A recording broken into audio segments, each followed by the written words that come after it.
Clemon beyond the গ্যালারিতে সবাইকে স্বাগত জানাচ্ছি।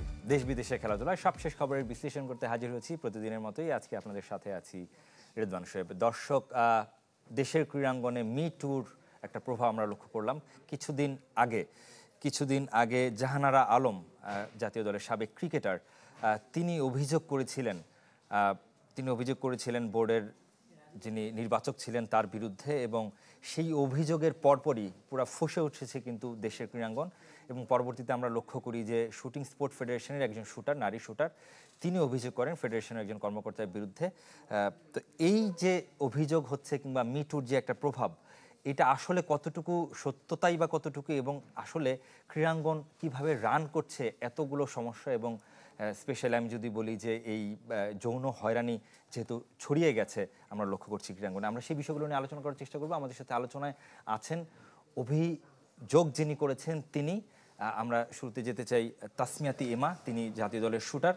তাসমিয়াতি এমা এবং পাশাপাশি আরও একজন আছেন জাতীয় দলের স্বর্ণজয়ী শুটার, এসি গেমসের স্বর্ণজয়ী, কমনওয়েলথ গেমসেও তার স্বর্ণ রয়েছে, তিনি শারমিন আক্তার রত্না। এবং দর্শক চাইলে আপনারাও যুক্ত হতে পারেন আমাদের সাথে, আমাদের যেই স্ক্রিনে দেখানো নাম্বারে ফোন দিতে পারেন, জানাতে পারেন আপনার প্রশ্ন কিংবা কোনো যদি মতামত থাকে সেই মতামত আপনারা জানাতে পারেন। এবং আমরা চেষ্টা করব যিনি অভিযুক্ত সেই জিএম হায়দার, শুটিং স্পোর্ট ফেডারেশনের যুগ্ম সম্পাদক পদে যিনি রয়েছেন এই মুহূর্তে, তাকেও আমরা নিশ্চয়ই রিচ করার চেষ্টা করব।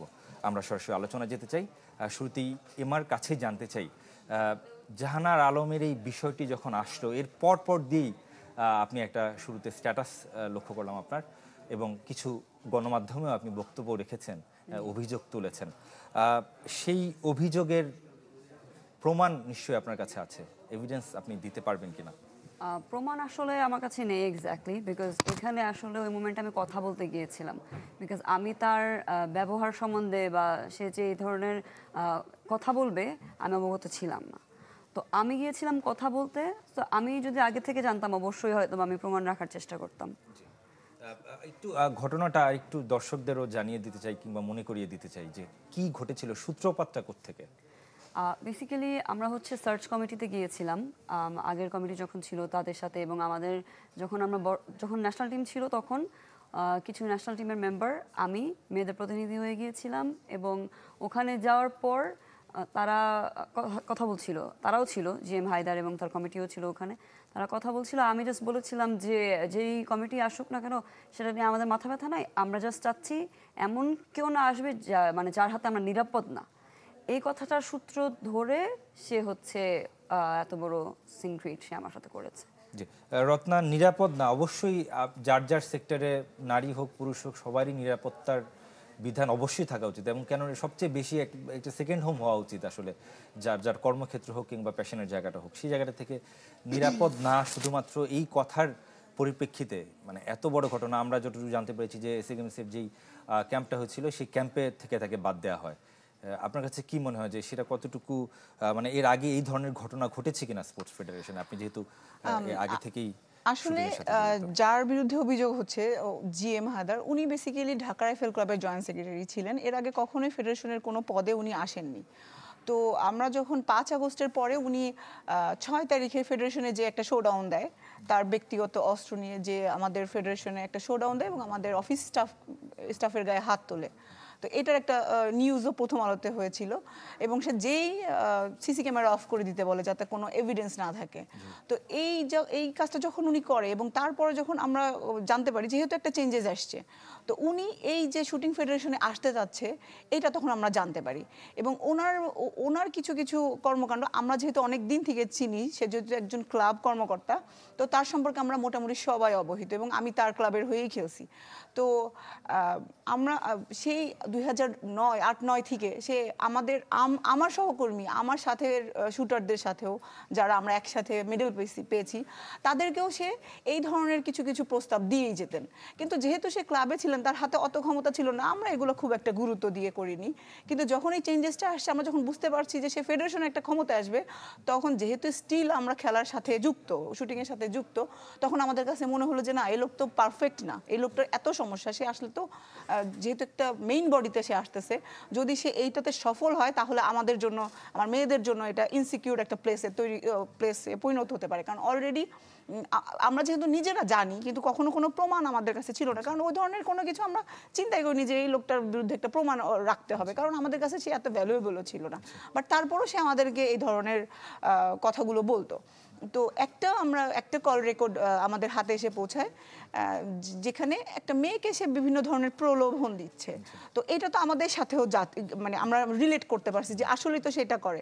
তো আমরা এটা যখন আমাদের একটা যেভাবেই হোক সোশ্যাল মিডিয়াতে ছড়ায় যায়, এটা একটা নিউজ আকারে, তো এইটার পরিপ্রেক্ষিতেই হয়তো ও বা যেই হোক আমরা বলছি যে এই লোকটা আসার প্রয়োজন নেই, তাহলে আমাদের মেয়েরা নিরাপদ হবে না। সে তো ক্লাবে প্রবলেমটা ক্রিয়েট করতো, এবং এইটার অভিযোগের কারণে ইন্তেখাবুল হামিদ অপু, যিনি আগের কমিটির সেক্রেটারি জেনারেল ছিলেন, তিনি আমাদের ফেডারেশনে একটা তদন্ত করে ওনাকে সাময়িকভাবে বরখাস্ত করে রাখছিলেন।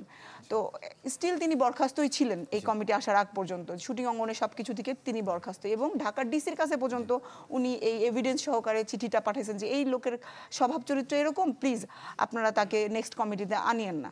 কিন্তু এটা যেভাবে হোক নিহা উনি ম্যানেজ করছেন। তো এই কারণে যে নিরাপদ না, আমরা জানি যে এই ধরনের একটা পারভার্টেড লোক এখানে এই চেয়ারে বসতে পারে, সুতরাং স্বাভাবিক কোনো মেয়ে চাইবে না যে উনি আসুক। বাট আনফরচুনেটলি উনি অলরেডি চলে এসেছেন। জি, একটা ঘটনার সূত্রপাতের কথা আপনি বললেন যে শুধুমাত্র এই কথা বলার জন্য, যে ইনসিকিউট বলার জন্যই আপনাকে রাখা হয়নি ক্যাম্পে। পরবর্তীতে আরও একটা ঘটনা আমরা জানতে পারি যে আপনার মাও সম্ভবত সাক্ষী। সেই কথাবার্তাটা কি হয়েছিল যদি আবার একটু।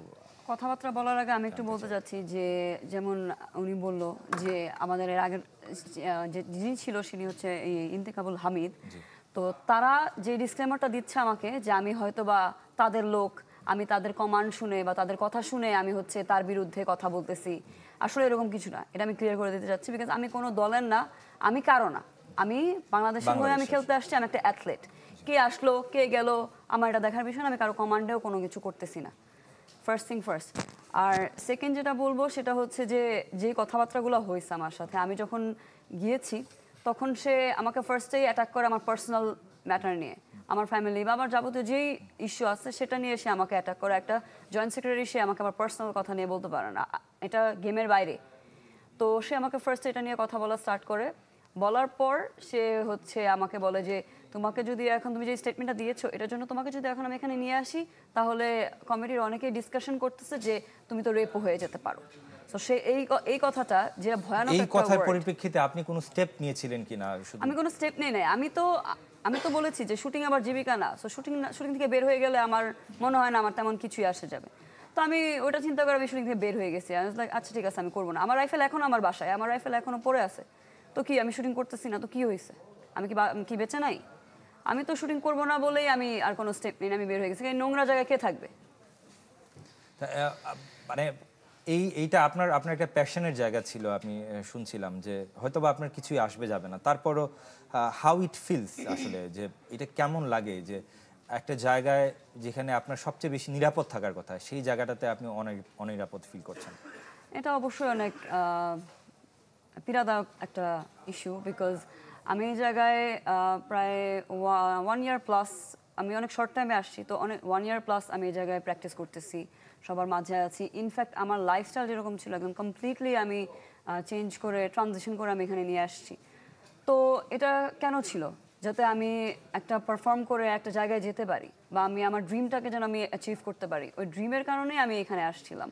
বাট এদের এই রেশারেশির কারণে এর সাথে সমস্যা, ওর সাথে সমস্যা, মাঝখানে আমি জাস্ট ভিকটিম হয়ে গেছি।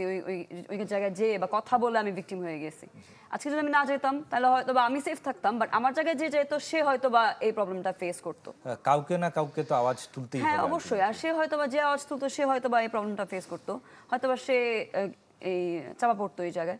আরেকটা কথা, আমি তার সাথে আমার মাঝখানে একটু কনভারসেশন, মাঝখানে ওনার সাথে ডিরেক্টলি হয় নাই, বাট চিঠির মাধ্যমে যেভাবেই হোক কনভারসেশন হওয়ার পর তাকে যখন সার্চ করা হয়েছে, তদন্ত করা হয়েছে যে আমি যে এত বড় একটা অ্যাকিউজেশন দিয়েছি এটা কিসের ভিত্তিতে আমি দিছি বা আমি কেন এত বড় কথা বলছি, তখন তার দিক থেকে যে অ্যান্সারটা আসছে সেটা হচ্ছে সে এই ওয়ার্ডটা ইউজ করে নাই, সে রেপোর্টে সে নিরাপদ না ইউজ করেছে। তো আমার কোয়েশ্চেন হলো, আমি এখানে খেলতে আসছি, আমি আপনার সাথে কথা বলতে গেছিলাম, আমি আপনাকে ক্ল্যারিফাই করতে গিয়েছিলাম যে এরকম কোনো কিছু হয় নাই, আমি এই কারণে আমি এই কথাটা বলেছি। সেখানে আমি ক্যাম্পে আসলে বা আমি ন্যাশনাল টিমে আসলে আমি নিরাপদ না কেন? এটা হচ্ছে আমার কোয়েশ্চেন। এটার অ্যানসারটা আমি চাই। অবশ্যই আমরাও তার কাছ থেকেই আসলে এই উত্তরটা নেওয়ার চেষ্টা করব, তাকে আমরা রিচ করার চেষ্টা করছি। রত্নার কাছে আবারও যেতে চাই। রত্না, আমরা যতটুকু জানতে পারলাম যে তার বিরুদ্ধে কিংবা যেন শুটিং স্পোর্ট ফেডারেশনটা ভালো মতোই চলে, তাকে তার বিরুদ্ধে আপনারা একটা অভিযোগ দায়ের করেছিলেন। আমি আপনার একটু ইন্টারাপশন করছি। তাকে আমরা রিচ করতে পেরেছি। জিএম হায়দার, শুটিং স্পোর্ট ফেডারেশনের যুগ্ম সম্পাদক, নিশ্চয়ই আমাকে শুনতে পাচ্ছেন আপনি? জি, শুনতে পাচ্ছি। জি, আমার কথা এখানে খুব নয়েজ হবে। হ্যাঁ, আমি অন দা ওয়েতে তো। No problem. আমরা খুব স্পষ্টই আপনার কথা শুনতে পাচ্ছি। আপনার বিরুদ্ধে অভিযোগ আছে যে আপনি যৌন হয়রানিমূলক কথা বলেছেন যিনি তাসমিয়াত ইমা আছেন তাকে নিয়ে, এবং তার মাও সেখানে উপস্থিত ছিলেন। আপনি একটু ক্ল্যারিফাই করবেন যে আসলে ঘটনাটা কি ঘটেছিল? ওর যে ব্যাপারটা বলতেছে, ও যে আসবে শুটিং ফেডারেশন, এটা কেউ জানে না, আমরা কেউ জানি না। এবং ওইখানে ও বলছে যে আমরা নাকি কথা বলেছি আগেই যে ও আসলে নাকি এরকম একটা ঘটনা ঘটবে। ও যে আসবে এটা তো আমরা কেউ জানি না। ও কোথায় ওই খবরটা পেলো? ও কিন্তু এখনই বলেছে কথাটা পয়েন্ট একটা। নাম্বার 2, ওর সাথে আমাদের কোনো ঝুট ঝামেলা নাই। ও ইয়াতে সার্চ কমিটিতে কি বলেছে, তখন আমি ওকে জিজ্ঞাসা করছিলাম যে সার্চ কমিটি তুমি এই ধরনের কথা বললা, তখন বললো যে এটা আমি না, ভাইয়া আপুরা বলছে তাই বললাম। এক। দ্বিতীয় হলো আরেকটা কথা বললো যে ওর পার্সোনাল কথা। আমি ওর পার্সোনাল কথা কিভাবে জানবো? ওর সাথে তো আমার কোনো যোগাযোগ ছিল না। শুধু আমাদের শুটিং ক্লাবে, মানে ঢাকা রাইফেল ক্লাবে দেখা হলে হাই হ্যালো সালাম আদাব, এর বাইরে কোনো শব্দ হয়নি ওর সাথে। টুকটাক কথা হতো ওর আম্মুর সাথে। ও তো অনেক ছোট। আপনি ওর আম্মুকে জিজ্ঞেস করেন, ওকেও জিজ্ঞেস করবেন। ওই জায়গাটা থেকে আমি ওকে এখানে এসে কি বলবো?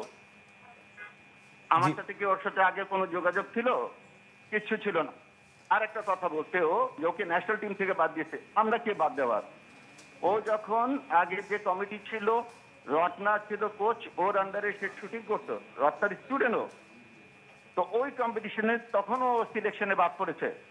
আমরা যখন এসেছি, আমরা যখন সুযোগ পেলাম কাজ করার, তখন আমরা একটা লিস্ট পেলাম 20 জনের যারা সিলেক্টেড। ওই সিলেক্টেড টিমকে এবং নতুন শুটারকে দিয়ে আমরা ক্যাম্প শুরু করলাম। তা আমাদের ইনভলভমেন্টটা ওখানে কোথায়? একটা একটা করে বলতেছি, তারপর আরো আসেন।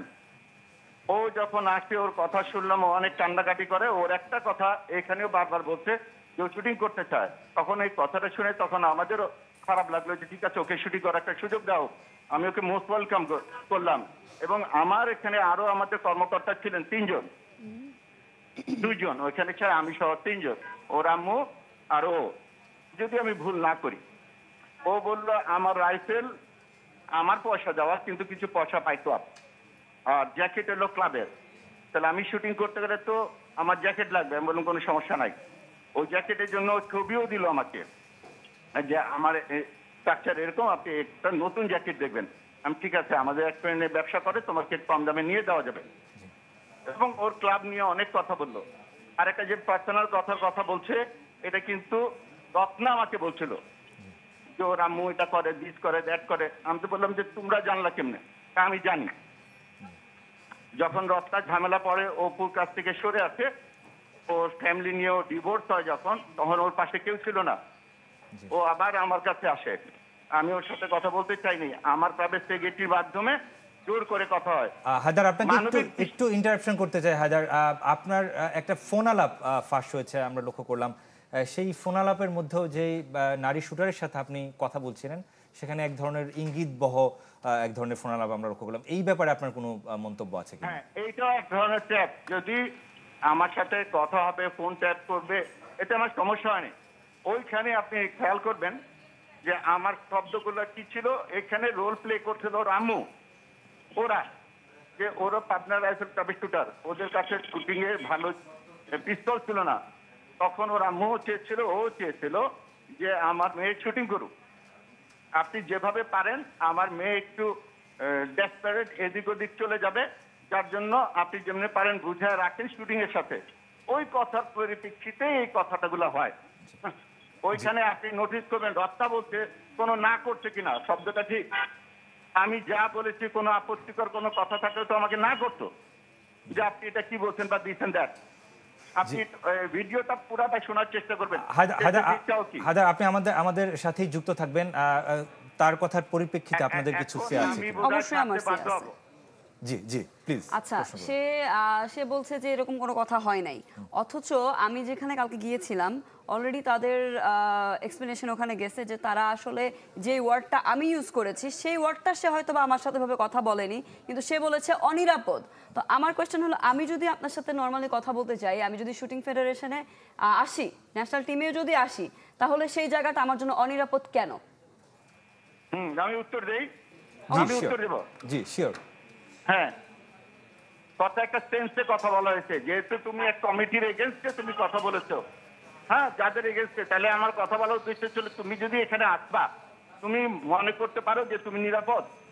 প্রতিটা কথার আমাকে ওরা টুইস্ট করেছে কথাগুলোকে, আদার সেন্সে, নেগেটিভ সেন্সে নিয়ে গেছে যে তুমি আমাদের এগেনস্টে কথা বলেছো এবং তারপর তুমি এখানে আসতে চাও, তো তুমি কি নিরাপদ মনে করো?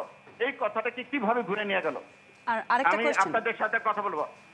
আমি নেমে যাব, আমি এখন মিটিং এ ঢুকবো, অলরেডি আমি লেট, এটা আমি সকাল থেকে বলতেছিলাম আপনাকে, কিন্তু আমার অনেক কথা আছে এখানে, অনেক কথা আছে। নিশ্চয়ই আমার সাথে কথা বলেন বা ফেডারেশনে আসেন, রিয়েল চিত্রটা দেখে যান। যেভাবে বিগত 12 বছরে এরা হ্যাস্ত করেছে, শুটিংটা ড্যামেজ করে দিয়েছিল, এখন সেম ওই অবস্থায় করতে চাচ্ছে। এখন শুটিং একটা পর্যায়ে চলে আসছে।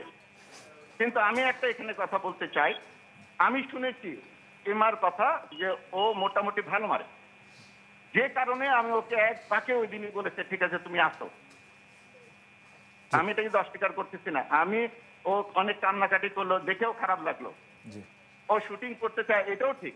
জি হায়দার, আপনার কথা বুঝতে পেরেছি। নিশ্চয়ই আপনি আমাদের সাথে যুক্ত থাকলে নিশ্চয়ই আরো ভালো হতো, নিশ্চয়ই প্রশ্ন উত্তর দেওয়া যেত সরাসরি। ইউ টেক মি अगेन, হ্যাঁ, যদি সম্ভব হয় অবশ্যই কথা হবে পরবর্তীতে। কথা বলবেন, অবশ্যই কথা হবে পরবর্তীতে। আমাদের ছোট্ট একটা বিরতির সময় হয়ে গেল, একতরফা যা চলছে ভালো না। জি, একটা বিরতির সময় হয়ে গেল ক্লেমন বিয়ন্ড দ্য গ্যালারিতে। নিশ্চয়ই তিনি যে কথাগুলো বলছেন তার বিপরীতে কোনো যুক্তি আছে কিনা আমরা সেটা শোনার চেষ্টা করব। ছোট্ট একটা বিরতি নিচ্ছি, বিরতির পর ফিরছি ক্লেমন বিয়ন্ড দ্য গ্যালারি। দর্শক, ফিল্ম ক্লেমন বিয়ন্ড দ্য গ্যালারিতে আমরা আলোচনা করছি ক্রীড়াঙ্গনে মিঠু নিয়ে, এবং এই আলোচনা করতে গিয়ে কিছু ব্যক্তিগত অনাকাঙ্ক্ষিত অনভিপ্রেত কিছু ঘটনা উঠে এসেছে, যেগুলো অবশ্যই আমরা চাই না কারো ব্যক্তিগত বিষয় নিয়ে অন্ততপক্ষে ন্যাশনাল টেলিভিশন আলোচনা হোক। আমরা একটু আমার কাছে যেতে চাই। তিনি অনেকগুলো কথা বলেছেন, তার কথার পরিপ্রেক্ষিতে আপনার কি? প্রথমত সে একটা ন্যাশনাল টেলিভিশনে এসে বলেছে যে আমার মম হচ্ছে দিস অ্যান্ড দ্যাট, এটা হচ্ছে মিস রত্না বলেছে। আমার কথা হলো যে আমার ফার্স্ট অফ অল ন্যাশনাল টেলিভিশনে পার্সোনাল কোনো কথা নিয়ে আসলে আসা উচিত না।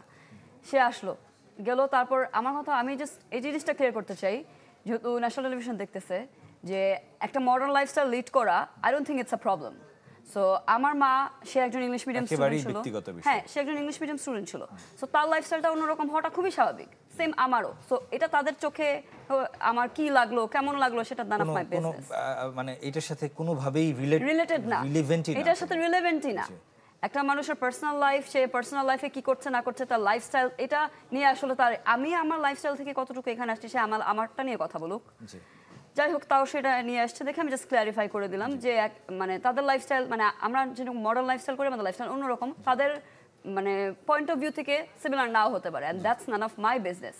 এক্স্যাক্টলি। এবং এর সাথে আসলে আপনার এসি গেমসে না থাকা, এবং আরেকটা প্রসঙ্গ উঠেছে যে যেটা বলছিলেন যে কমিটির বিরুদ্ধে কথা বলেছে। আমরা যতটুকু জানি তখন পর্যন্ত, যখন নাকি তিনি অভিযোগটা করেছেন, তখন পর্যন্ত কমিটি আসলে গঠিতই হয়নি, যেহেতু জুলাইতে আমার যতটুকু অ্যাডহক কমিটি গঠিত হয়েছে। এক্স্যাক্টলি, সে যেহেতু অলরেডি বলেই ফেলেছেন যেটা তার কমিটির এগেইনস্টে গেছে, তার মানে এই কন্ট্রোভার্সিয়াল টপিকসটা সত্য। না হলে সে কি করে রিলেট করলো এটা আমার সাথে, আমার কমিটির সাথে যায়? আর আপনারা এই যে কমিটি রিলেটেড যে কথাটা উনি বলছেন, সার্চ কমিটি নিজে থেকে স্বীকার করছেন যে এই কমিটি তাদের দেওয়া না। এবং আমরা যখন যে কোনো মাধ্যম দিয়ে জানতে পারি যে উনি চেষ্টা করে সার্চ কমিটির মানে এটাকে ম্যানিপুলেট করে উনি এই কমিটিতে আসতে চায়, আমরা কিছু সিনিয়র শুটার সরাসরি আমরা ক্রিয়া উপদেষ্টার কাছে গিয়েছিলাম, এবং এটা আমরা আরেকজন মহিলা উপদেষ্টা রেজওয়ান আপা, ওনার মাধ্যম দিয়ে আমরা ওনার কাছে গিয়েছিলাম। এবং এই যে কল রেকর্ডের কথা বলছেন, এবং ওই মেয়েটারও পার্সোনাল ইস্যু, ওনার মাকেও রিলেট করছে। এই লোকটার দেখেন প্রবলেমটা কোথায়, প্রত্যেকের ব্যক্তিগত ইস্যুগুলো সে কিভাবে রিলেট করে, এটা সত্যতা মিথ্যাটা সবসময় আমাদের কাছে প্রমাণ চাচ্ছেন, এটা সত্যতা কি, এটার প্রমাণ কি, এটার প্রমাণ কি। এই লোকটা যে ধরনের কথা বললো তার প্রমাণ কি? আমি যে তাকে ওর মাকে নিয়ে কথা বলছি, এটার প্রমাণ কি? তার সাথে ও যদি আমার ডিরেক্ট স্টুডেন্ট হবে, তাহলে আমি কেন ওকে নিয়ে বাজে কথা বলবো? আমি একটু বলবো যে সে যদি আমার, আর সে যদি আমার পার্সোনাল কোচ হতো সেটা আলাদা বিষয়, সে আমার পার্সোনাল কোচ না। আমাকে ক্লাব থেকে রিকমেন্ড করছে যখন আমি একদম নতুন আসছি শুটিংয়ে, আমাকে ক্লাব থেকে রিকমেন্ড করা হয়েছে যে উনি তোমাকে কোচ করবে। তখন আমি তাকে চিনিও না, আমি তাকে পার্সোনালি চিনি না। তখন আমি শুটিংয়ে যাই, সে আমাকে কোচিং করে। এখন একটা স্টুডেন্ট যখন বিকেএসপি থেকে আসে, বিকেএসপির কোচটাই তো তাকে কোচিং করবে, বা অন্যান্য যেখান থেকে আসবে তাদের কোচটাই তো তাকে কোচ করবে। আমাদের ক্লাবে কোচ ছিল না ভালো, সেই ক্ষেত্রে তাকে আমাকে রেফার করছে। আমাদের পার্সোনাল কোনো সময় সম্পর্ক একদম না। শেষের দিকে, হোয়াটস নেক্সট আসলে ইমা আপনি কি আর চিন্তা আরেকটা যেটা করছেন? আমি কথা বলতে চাচ্ছি, সে যে বলল তাকে আমি তাকে আমি আমার পাঠাইছি আমার জ্যাকেটের জন্য, আমি তাকে বলছি, তাকে আমি ফার্স্টে বলার আগে সে আমাকে বলেছে যে তুমি ক্লাব ছাড়ো, ক্লাব ছাড়লে তোমাকে আমরা ক্লাব দিব, তারপর তুমি ক্লাব থেকে এসে অন্য ক্লাব থেকে তুমি হচ্ছে করবে। সে আমাকে কন্টিনিউয়াস ফোন দিয়েছে। লাস্ট টাইমে যখন যাই নাই, সে আমার মমের নাম্বারও সে চেয়েছে, আমি দিয়েছি, সে কল দেয় নাই, বাট সে আমার নাম্বারটা তো চেয়েছে। তো আমি যখন আমার মনটা আনে নাই যে আমি যাবো না, আমি করবো না শুটিং, তখন আমি আর আসলে যোগাযোগ করার প্রয়োজনই মনে করি নাই। সো এই ধরনের কথা যে সে বলতেছে যে আমি তার কাছে জ্যাকেট চেয়েছি, আপনি কি চিন্তা করছেন এই মুহূর্তে? আপনি কি চিন্তা করছেন? আমি চিন্তা করছি যে শুটিং নিয়ে আপনার ভবিষ্যতের পরিকল্পনা? শুটিং নিয়ে কোনো ভবিষ্যৎ নাই, কোনো শুটিং নিয়ে ভবিষ্যৎ নাই। না আগের কমিটি থাকতে আমার কোনো ছিল, না এই কমিটি থাকতে আমার কোনো আছে। আমি একটা কথাই বলবো যে আমাকে নিয়ে যে কত সমালোচনা করতেছে, আমাকে নিয়ে যে এত কথা হচ্ছে যে আমি এর লোক ওর লোক, আমি ফার্স্ট অফ অল কারো লোক না, আমি কারো পক্ষপাতিত্ব হয়ে কথা বলছি না। আমরা আসলে দুজনকে অসংখ্য ধন্যবাদ। সময় একদম শেষ করতে হচ্ছে। আমরা সত্যটা জানতে চাই, সত্যটা মানুষকে জানাতে চাই, এবং যিনি আসলে অভিযুক্ত বা যদি প্রমাণিত হয়, সেই প্রমাণের পরিপ্রেক্ষিতে আমরা তার শাস্তিও চাই। শেষ করতে চাই কেমন বিয়ন্ড গ্যালারি। ভালো থাকবেন, সুস্থ থাকবেন সবাই।